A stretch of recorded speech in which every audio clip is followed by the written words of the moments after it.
que tu sois une maman et à toutes celles qui ont un cœur de maman. Femme épanouie, femme que tu es jolie, cheveux roux, noirs, blonds ou gris, à chaque saison de vie, tu t'épanouis. Chenille dans ton cocon pour un temps en prison, tu t'en libères papillon, volant vers l'horizon. Femme, comme tu es belle, jeunesse n'est pas éternelle, mais les valeurs de ton cœur façonnent des rides de bonheur. À chaque saison de vie, vers l'avenir tu souris. Sur ton lumineux visage, la beauté n'a pas d'âge. La femme qui craint l'Éternel est celle qui sera louée.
Frères et sœurs, bienvenue.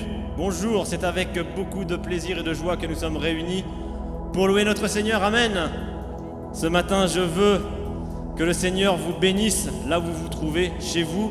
Nous ici, avec le groupe de louanges, nous voulons que le Seigneur vous remplisse de son amour et de sa joie, que nous puissions lui apporter un culte qui lui soit agréable, qui lui rende gloire et honneur avec une sincérité de cœur. Alléluia. Nous allons le louer, nous allons le glorifier. Amen. Je m'écris, loué soit l'Éternel, et je suis délivré de tous mes ennemis.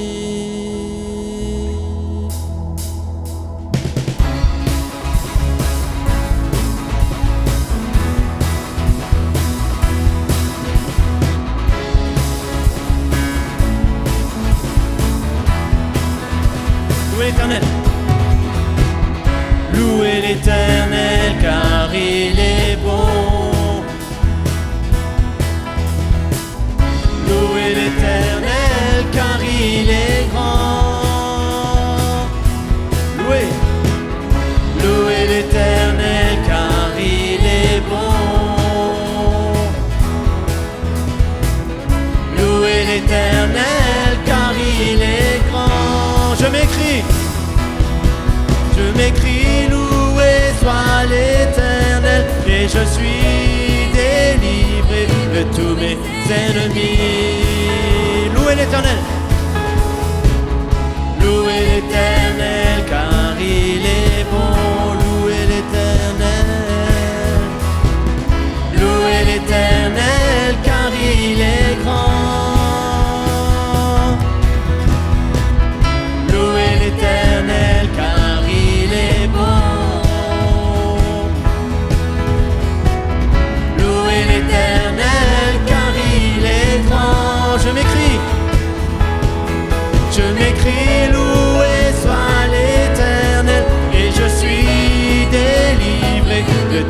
mes ennemis. Que tous ceux qui respirent, que tous ceux qui respirent louent l'Éternel.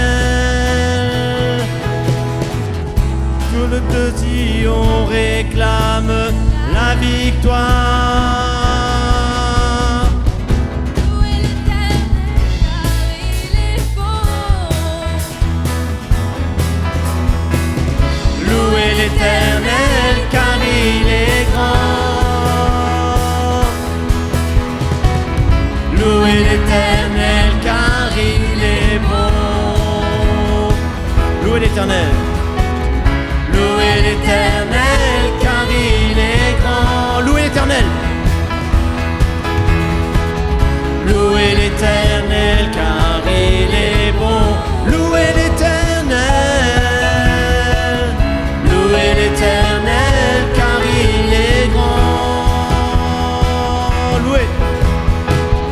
Louez l'Éternel car il est bon. Louez l'Éternel car il est grand. Je m'écrie, loué soit l'Éternel, et je suis délivré de tous mes ennemis. Je m'écrie, loué soit l'Éternel. Je m'écris, loué soit l'Éternel. Je m'écris, loué soit l'Éternel. Je m'écris, loué soit l'Éternel, et je suis délivré de tous mes ennemis. Oh, oh.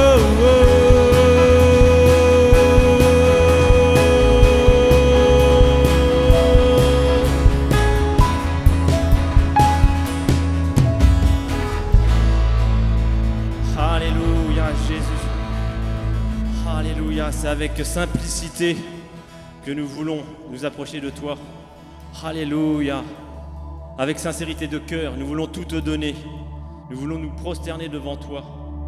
Et nous voulons vivre à jamais avec toi. Alléluia.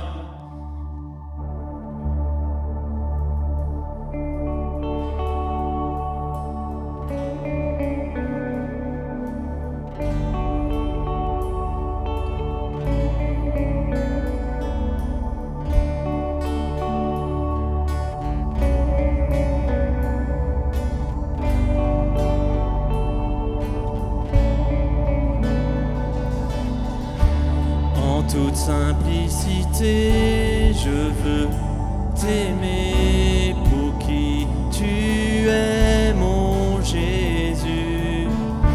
Avec un cœur sincère, tout te donner, me prosterner devant toi.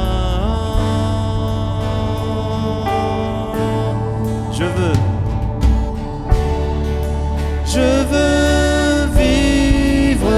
pour toi.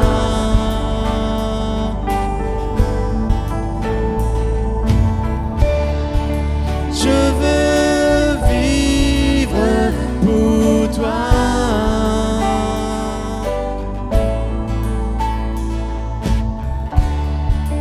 Je veux vivre pour toi. Vivre pour toi. Avec humilité, recommencer là même où je suis tombé. Regarder devant moi et accepter le plan que tu as pour moi. Je veux vivre. Je veux vivre pour toi. Oui, vivre Je veux vivre pour toi.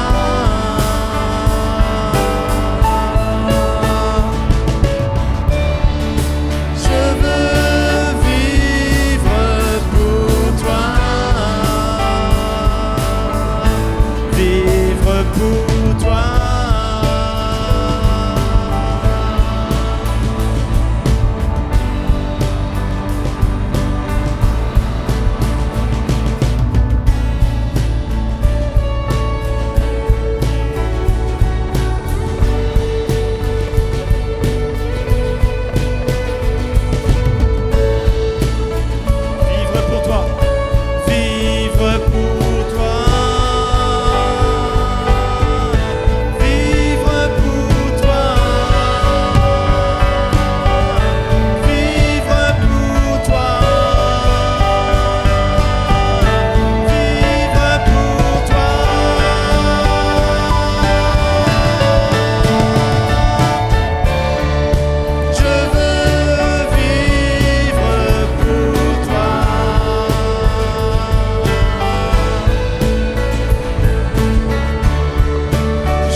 chanterai gloire à l'Éternel. Je chanterai louange à son nom. Je chanterai Dieu, mon essentiel. Je chanterai en l'honneur de son nom. Je viens t'offrir, Seigneur, ce que j'ai de meilleur. Je viens t'offrir ma vie. Oui, à toi, Jésus-Christ. Et même Si je suis fragile, et même si c'est difficile, je chanterai gloire à l'Éternel. Je chanterai louange à son nom. je chanterai Dieu, Mon essentiel, je chanterai en l'honneur de son nom.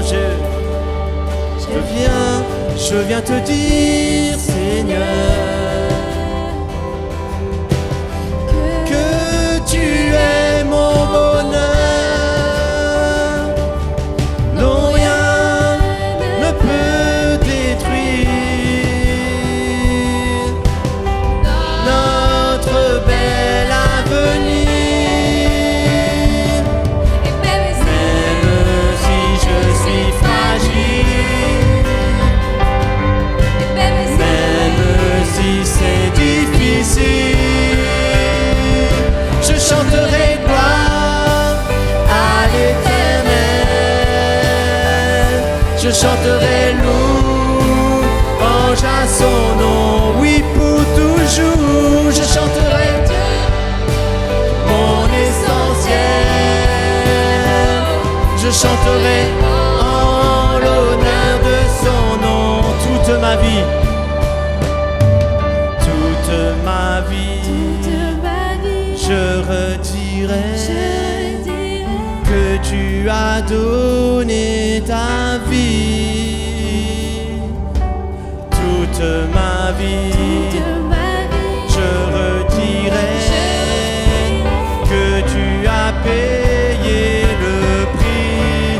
Toute ma vie,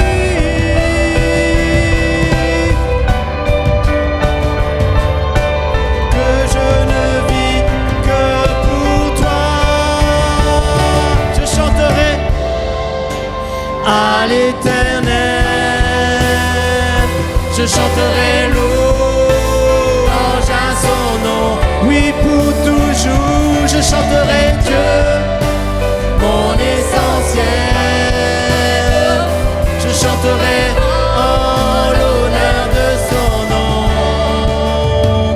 Je chanterai à l'Éternel. Je chanterai louange à son nom. je chanterai Dieu, Dieu, mon essentiel, je chanterai en l'honneur de son nom. Alléluia. Oh Jésus, ce matin, viens briller dans ma vie, mais viens briller sur mes frères, sur mes sœurs qui sommes ici. Alléluia. Oh Jésus, sois béni.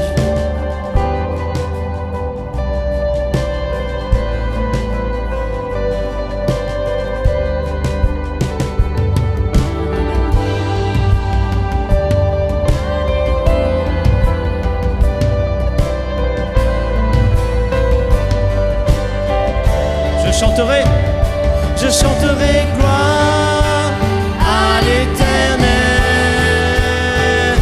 Je chanterai louange à son nom. Je chanterai Dieu, mon essentiel.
ta joie.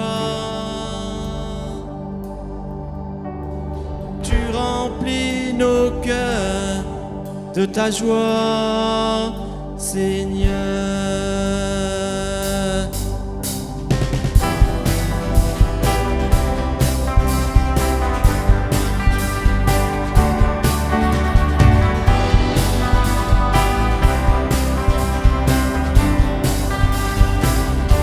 Que ta lumière, que ta lumière brille, brille sur nous, que ta lumière brille, brille sur nous, tu remplis nos cœurs de ta joie, tu remplis nos cœurs de ta joie.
Alléluia. Oh, viens régner ce matin, viens briller dans nos vies. Alléluia. Alléluia. Gloire à ton saint nom ce matin, Jésus. Alléluia.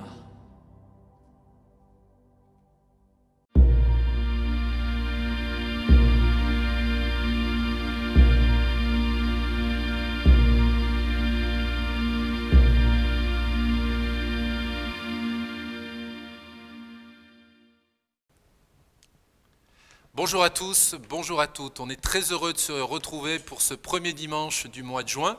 Je tiens encore à remercier l'ensemble du groupe de louanges et Fabrice pour ce temps de qualité dans la louange. Aujourd'hui, j'aimerais débuter une nouvelle série de messages sur le thème est très simple, deux ne formeront plus qu'une seule chair.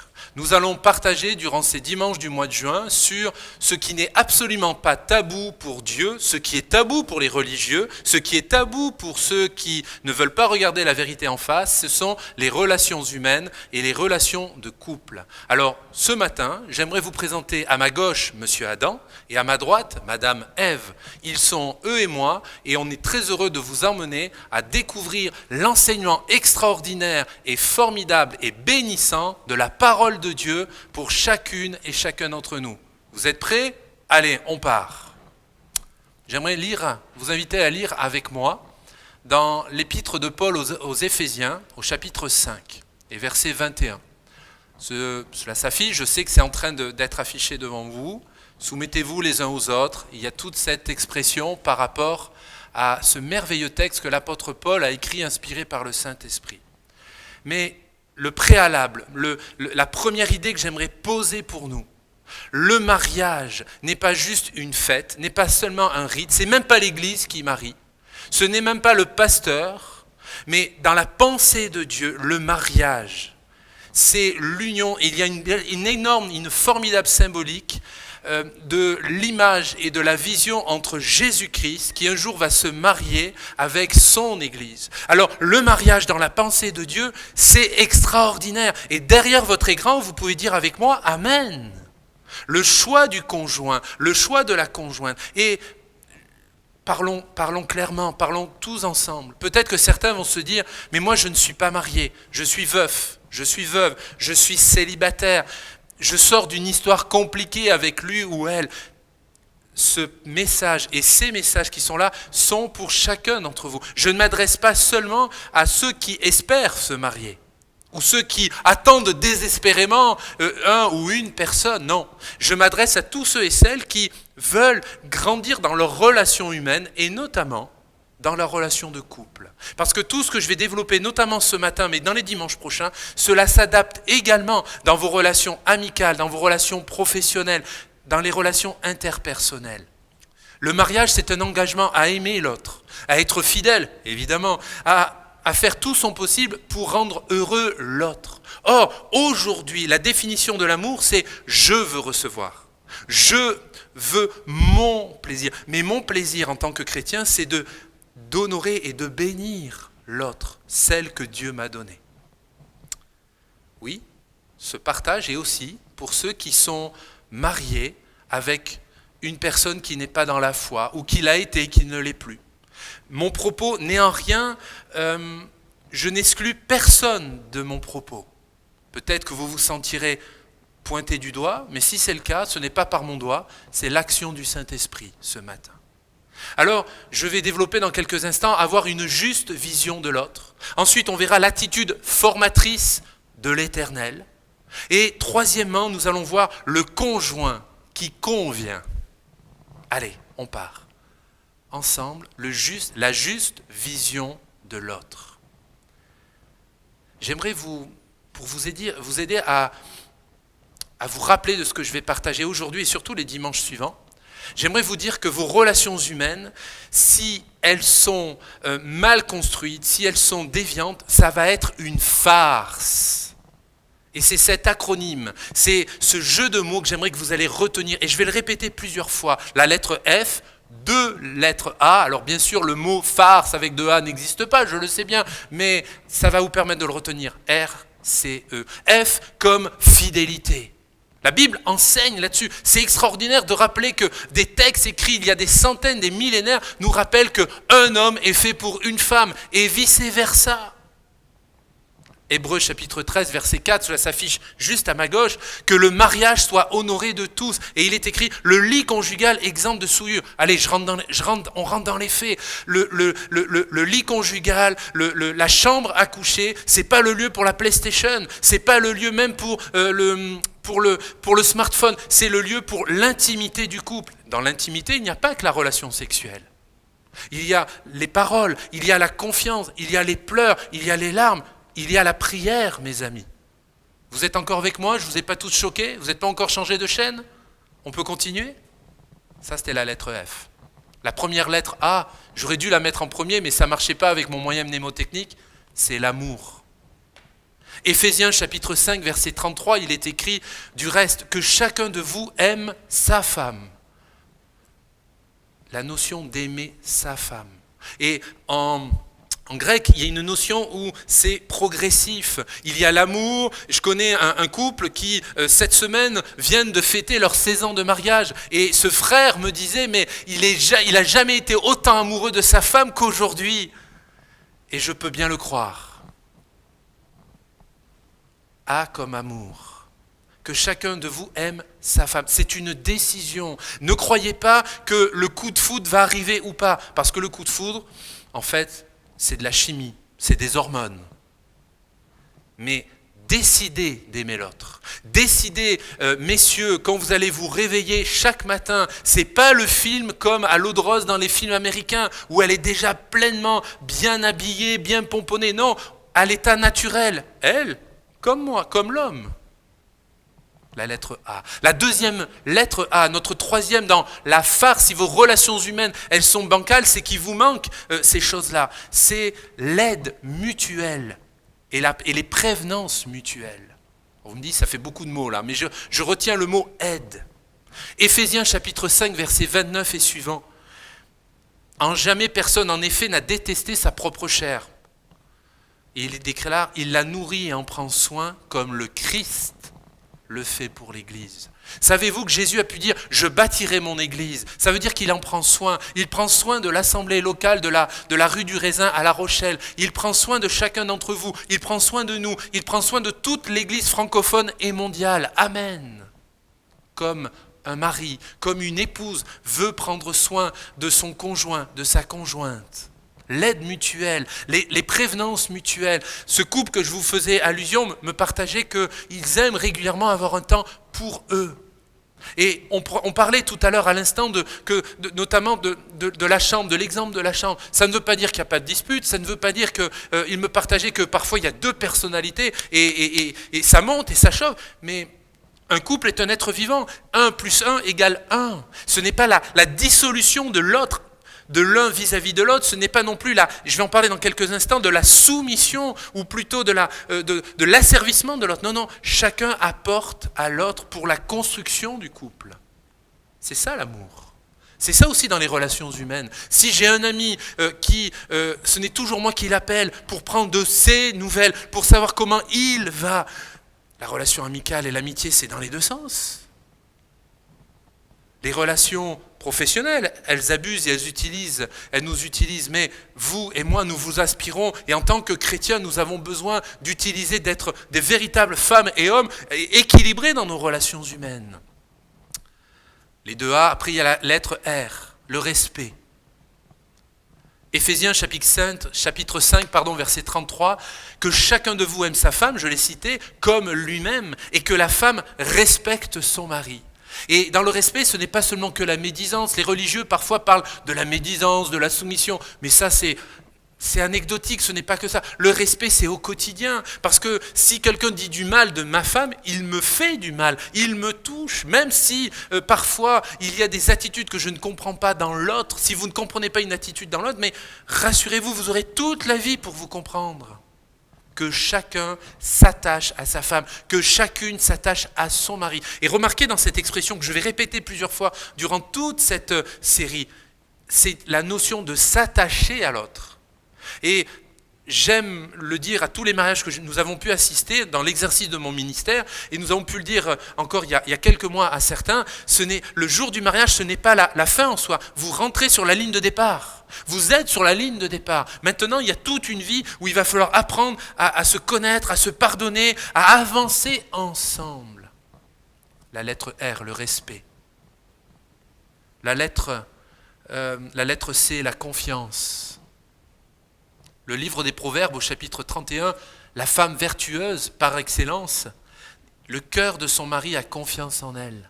Est-ce qu'il y a des chrétiens qui peuvent vraiment proclamer comme dans ce verset, j'ai confiance en ma femme, j'ai confiance parce que c'est mon alter ego, parce que Dieu a voulu en Adam et Ève de lui donner une vis-à-vis, pas une personne soumise ou en dessous d'elle, non, une vis-à-vis.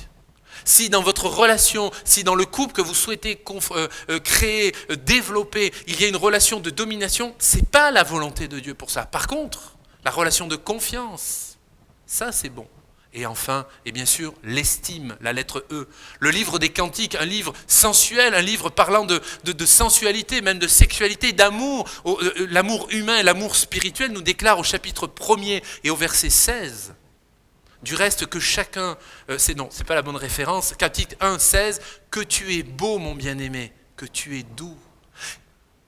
C'est bon d'entendre cela de son épouse. Mais est-ce que vous, messieurs, vous dites à la femme de votre vie qu'elle est toujours la femme de votre vie, que vous lui dites combien vous l'aimez pour ce qu'elle est? Pas seulement la mère de vos enfants, pas seulement une amie, une compagne, mais de la trouver belle pour ce qu'elle est. malgré le temps qui passe, malgré les conséquences d'une ou de plusieurs grossesses, peut-être d'une dépression, elle reste la femme que Dieu vous a donnée. J'aimerais développer une deuxième pensée dans cette première partie, c'est l'importance de l'image de l'autre et du regard de soi. C'est extraordinaire de voir que Dieu, dans sa sagesse infinie, nous parlait déjà de cela. Vous connaissez ce texte dans le livre de la Genèse, il s'affiche à ma gauche là, « Faisons l'homme à notre image ». Et je me suis vraiment, j'ai vraiment travaillé sur cette notion de l'image. Que veut dire Dieu quand il dit « Faisons l'homme à notre image » ? Parce que si je regarde à moi, si on reste à ce niveau terre à terre, si je regarde à vous, je me dis... C'est quand même compliqué. Est-ce que je vois vraiment Dieu dans l'image de l'un ou de l'une ou de l'autre ? Non, c'est pas ça. On réduit trop la pensée du Seigneur dans cette image. Quand Dieu a créé Adam et Ève, ils étaient parfaits. Nous ne le sommes plus, nous sommes maintenant. Il y a le péché en nous. Mais Dieu veut qu'un couple chrétien, des femmes et des hommes qui se convertissent, même s'ils se sont déjà mariés, même s'ils veulent régulariser leur situation, aucun problème. Mettez Dieu au centre de votre couple, de votre union, de votre sexualité, de tout ce que vous êtes. L'homme et la femme, puis le mari et l'épouse, on n'est pas des animaux. Il y a une âme, il y a des sentiments, il y a tout un projet de vie. Alors oui, je vais juste préciser cette pensée. Il y a une double conséquence, une double, application à la manière de voir l'autre. Premièrement, il faut voir l'image de Dieu dans l'autre. Est-ce que dans ma femme, est-ce que dans votre mari, vous voyez toujours l'image de Dieu ? Point d'interrogation. Mais l'autre, voit-elle l'image de Dieu ?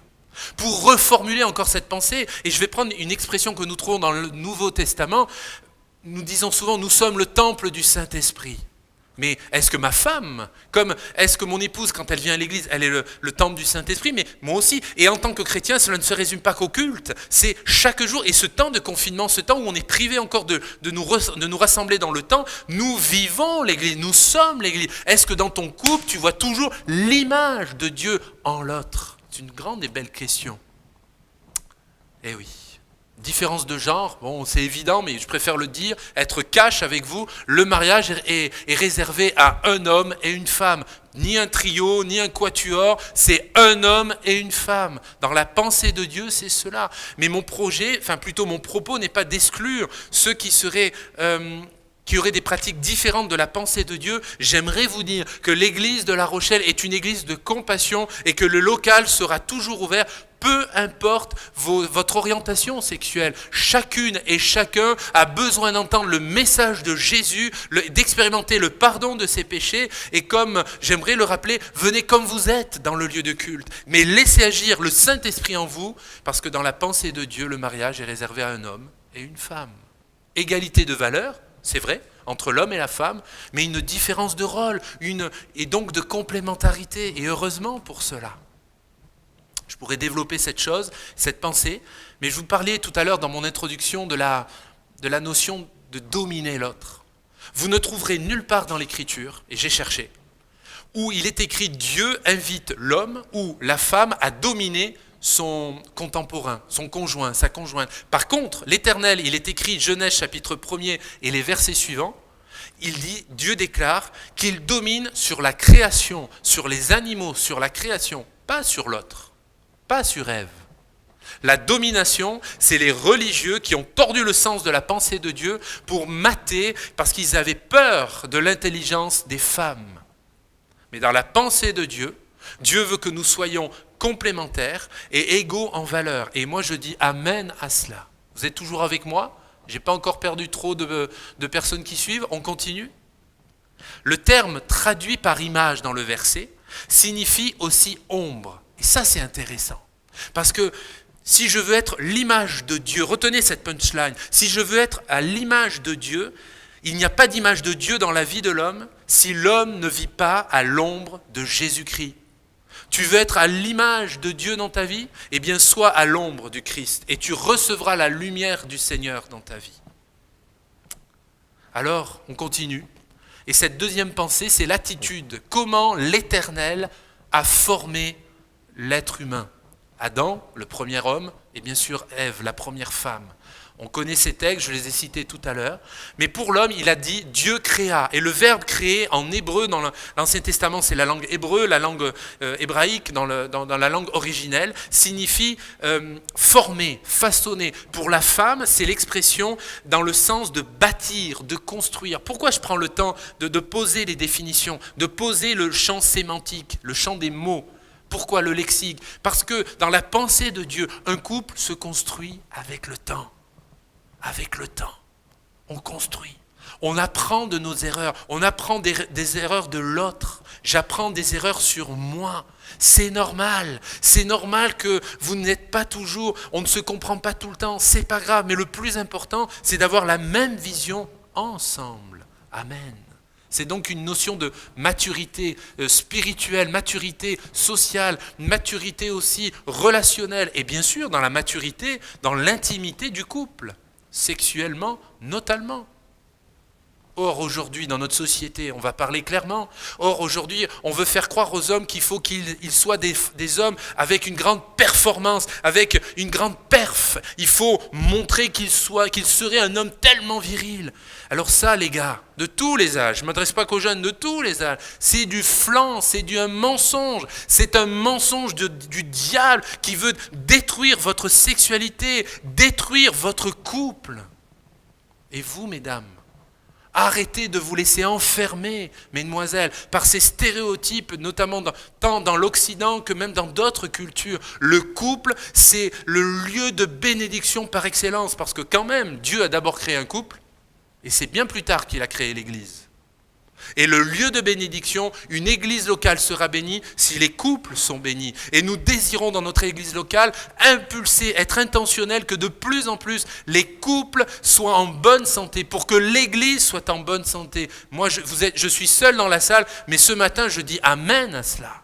Je veux que nos jeunes et les plus âgés, ceux qui veulent former un couple, ceux qui veulent reconstruire la vie, ils aient goût, qui croient encore en l'amour. Pas les choses mauvaises de notre société, mais le véritable amour.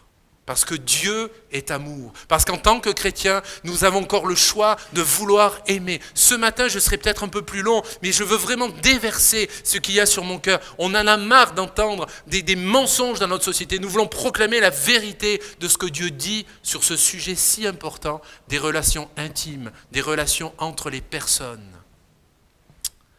L'attitude formatrice de Dieu. Vous l'avez compris, la formation, la maturité viendra avec le temps.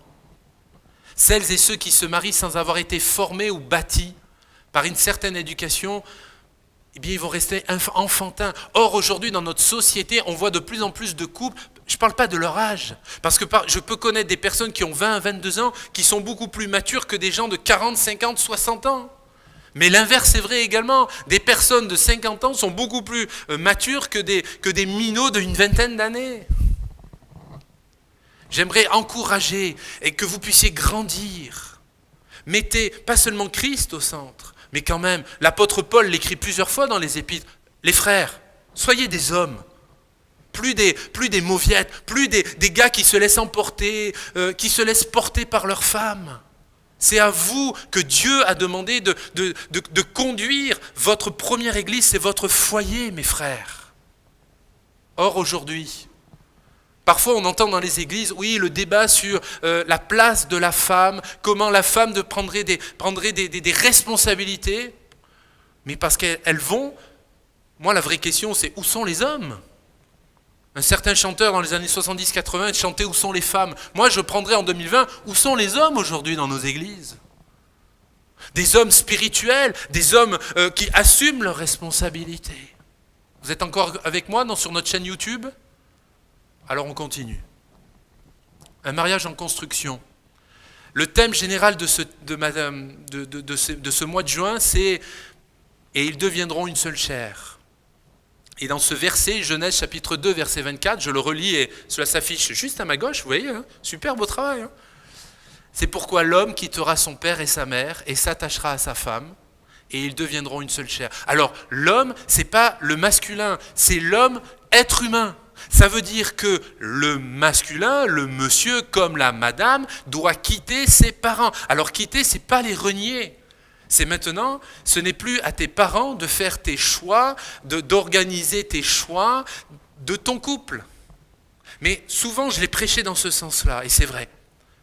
Mais j'ai eu une révélation, comme quoi Dieu me parle encore aujourd'hui, et j'en suis ravi qu'il me parle encore aujourd'hui. J'ai réalisé que c'est aussi aux parents, et au papa que je suis, de préparer les enfants que j'ai, que Dieu m'a donnés, que Dieu nous a donnés.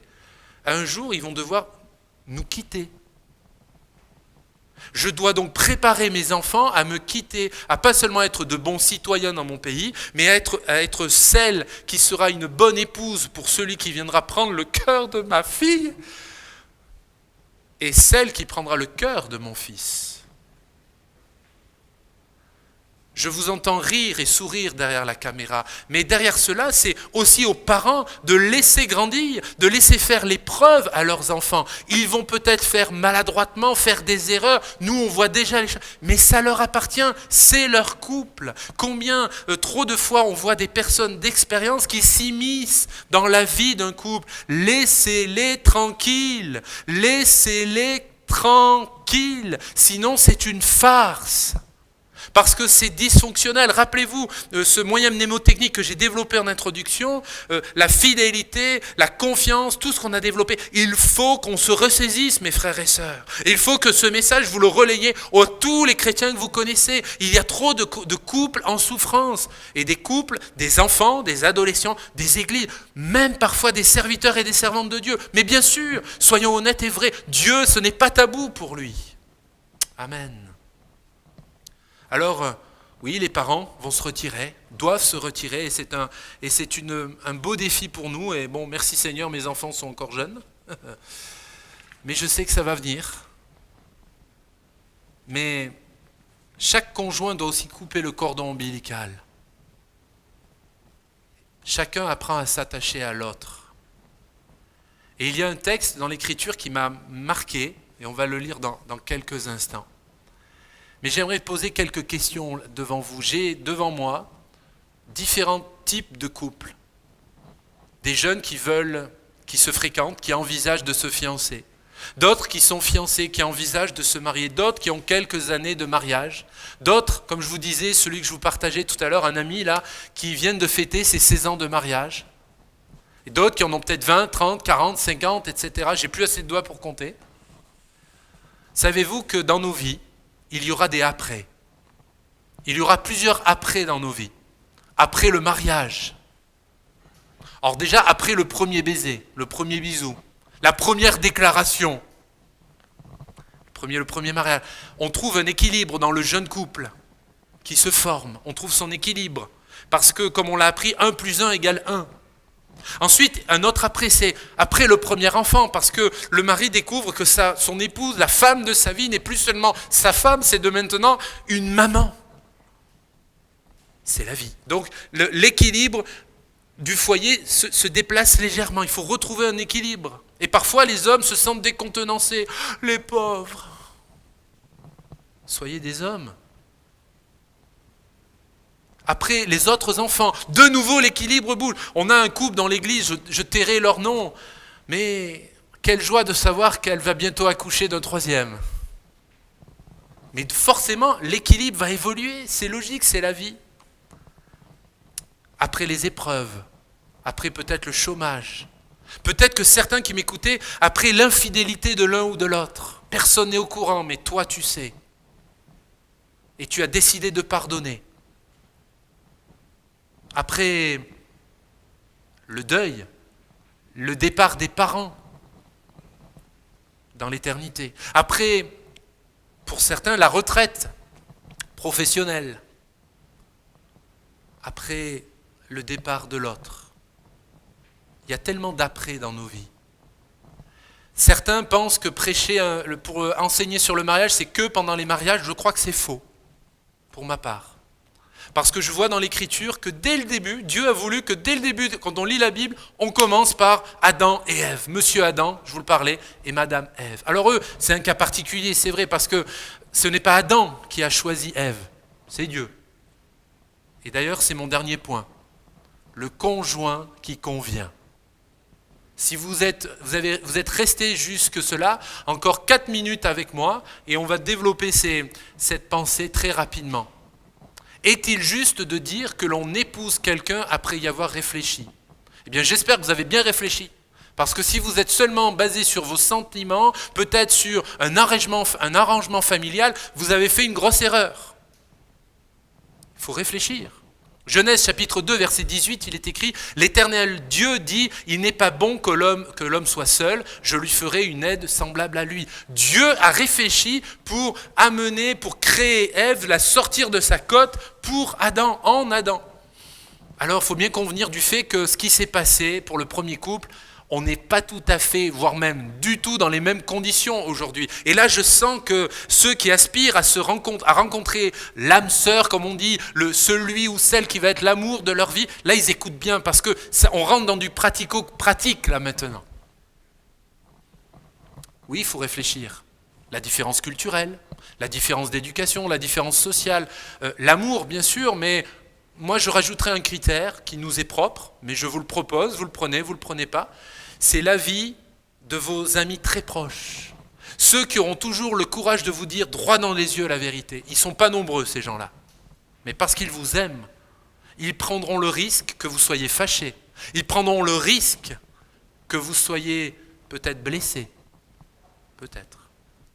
La recherche et la découverte, bien sûr, de la volonté de Dieu. Alors ça, on l'a fait le mois dernier, rappelez-vous. Et dans nos milieux, c'est on est presque un peu mystique parfois sur les rencontres entre un homme et une femme, avec un mysticisme, avec un bras qui nous téléguiderait, alors je sais pas, moi je prendrais Monsieur Adam et Madame Ève, voilà, ou vous prendrez Cédric et Soraya, c'est comme vous voulez, et qui auraient été téléguidés comme cela. Non, il y a une décision personnelle.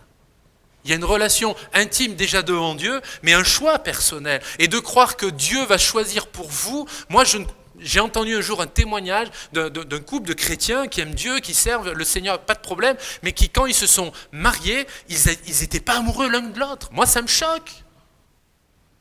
J'espère que quand vous vous êtes mariés, qu'encore aujourd'hui, là ce matin durant ce culte, vous regardez votre conjoint, dire mais c'est vraiment l'homme de ma vie, la femme de ma vie. Et ne dites pas « Ah, il est encore là, lui ». Les mots ont un sens. Rappelez-vous ce qu'on partageait en introduction.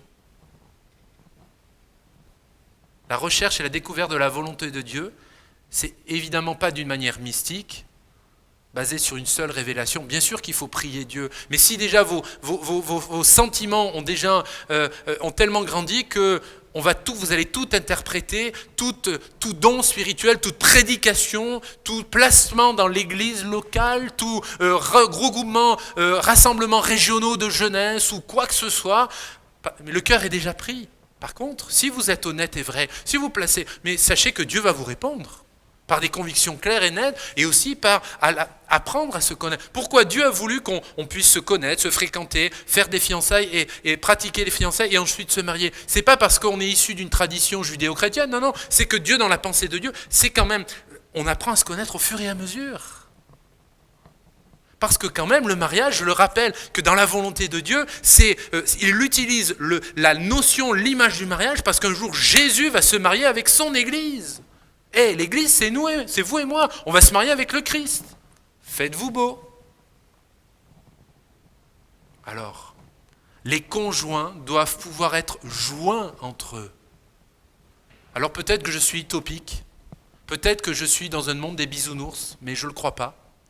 Moi, je crois profondément dans l'amour de Dieu, mais l'amour entre un homme et une femme. Mais l'amour, ça se décide, ça s'entretient, on le parlait, et on va le développer cela dans les prochains dimanches. Mes bien-aimés. Un conjoint, se marier, au sens littéral, les conjoints doivent se marier pour pouvoir s'épouser. J'ai décidé de me marier pour l'épouser, pour littéralement me coller à l'autre. Pas seulement dans la relation de l'intimité physique et sexuelle, mais dans plein d'aspects. Parce qu'il y a un projet de vie, d'éducation et plein de choses. C'est là qu'une part de réflexion est indispensable, mes bien-aimés, vous qui écoutez cette pensée. Et cette pensée, je fais un autre jeu de mots, je voudrais développer et insérer cette pensée qui doit être sincère. Alors je vais conclure parce que le temps passe tellement vite.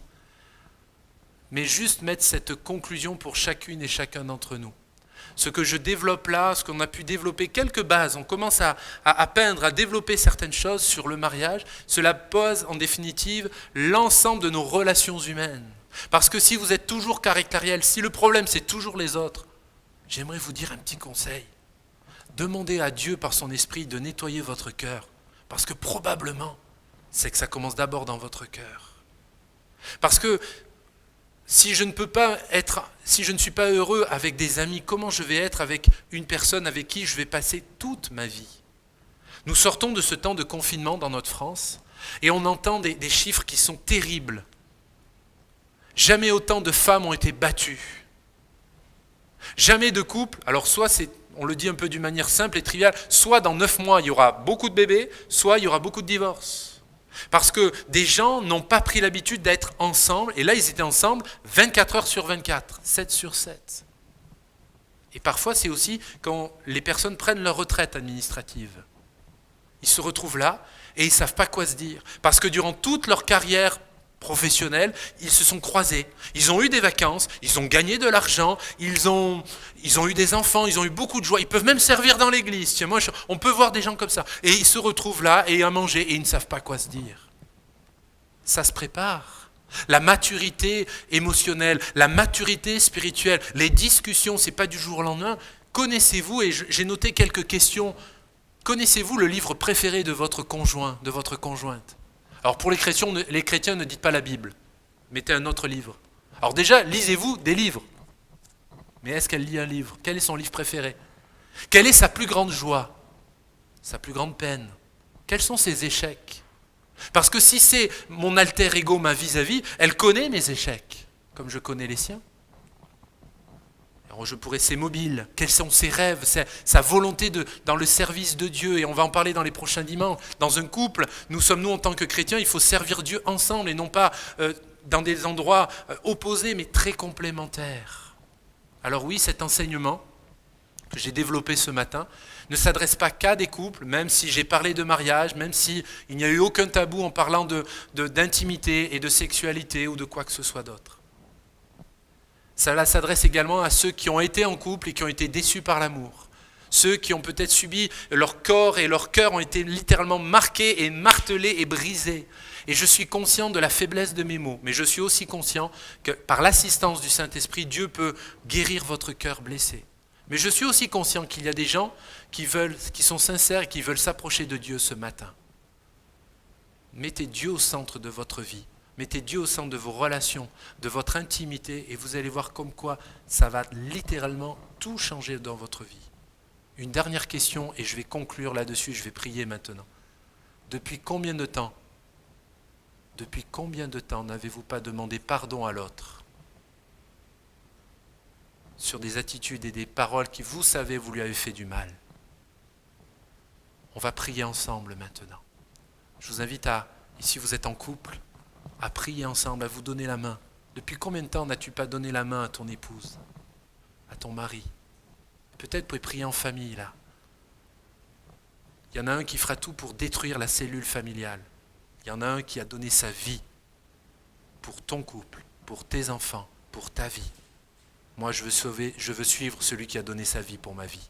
Je veux suivre celui qui a donné sa vie pour mon couple. Je veux suivre celui qui a donné sa vie pour mes enfants, pour l'église locale dans laquelle je sers. On va prier le Seigneur ensemble.